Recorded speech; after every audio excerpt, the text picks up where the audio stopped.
jalur Sungai Lalan yang sebelumnya ditutup oleh pemerintah Provinsi Sumatera Selatan kembali dibuka mulai 12 Januari 2026 seiring dengan terpenuhinya uang perbaikan jembatan P6 Lalan sebesar 35 miliar rupiah.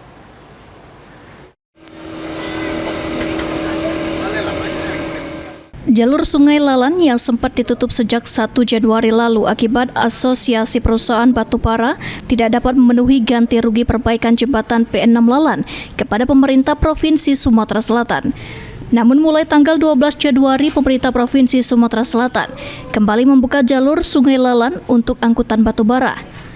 Asisten 1 Bidang Pemerintahan dan Kesejahteraan Rakyat STDA Sumatera Selatan, Apriyadi, mengatakan dibukanya jalur Sungai Lalan karena Asosiasi Perusahaan Batubara telah memenuhi uang perbaikan jembatan Lalan sebesar 35 miliar rupiah kepada pemerintah Sumatera Selatan. Jadi uangnya di Bank Sumsel Babel cabang Sekayu. Kontraktor baru bisa mencairkan uang itu setelah mendapatkan validasi dari pemerintah daerah. Apa yang kita validasi? Ya kalau dia nak minta termin, kita nak jenguk dulu visinya. Pegawainya enggak kamu nih.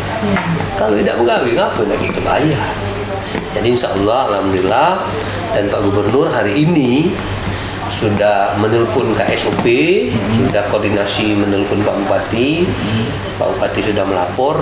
Bismillah, insya Allah mulai hari ini dinyatakan dibuka, ya mungkin besok sudah mulai proses ada kapal-kapal yang melintas.